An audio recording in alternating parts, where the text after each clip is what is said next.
ఆడబిడ్డనిది అమలు చెయ్యాలంటే రాష్ట్రాన్ని అమ్మేయాలని అచ్చెన్నాయుడు అన్న మాట విన్నారు కదా.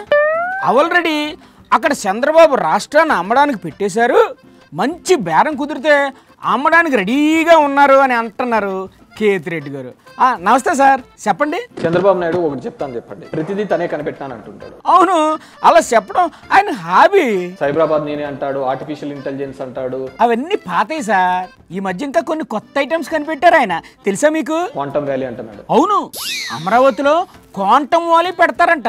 అది పెద్ద గేమ్ చేంజర్ అంట సార్. అమరావతిలో ఏ వ్యాలీ ఉండదు, ఉండేది ఒకటే వ్యాలీ. ఏటా వ్యాలీ? అది ఆక్వా వ్యాలీ. ఆక్వా వ్యాలీనా అంటే ఏంటి సార్? ఆక్వా వ్యాలీ మాత్రం సక్సెస్ఫుల్ గా ఉంటది. ఏదో ఒక వ్యాలీ. ఇంతకు ఆక్వా వ్యాలీ అంటే ఏటి గురుగారు? చిన్న చేపలను తీసుకొని వచ్చి అక్కడ చేపల పెంపకం చేస్తే డెఫినెట్ గా మంచి రిజల్ట్స్ వస్తాయని చెప్పేసి నేను. ఏంటి సార్ మీరు? బాబు గారు ఆర్టిఫిషియల్ ఇంటెలిజెన్స్ క్వాంటమ్ వ్యాలీ అంటుంటే మీరు చేపల పెంపకం రొయ్యల పెంపకం అంటారు ఏంటండి?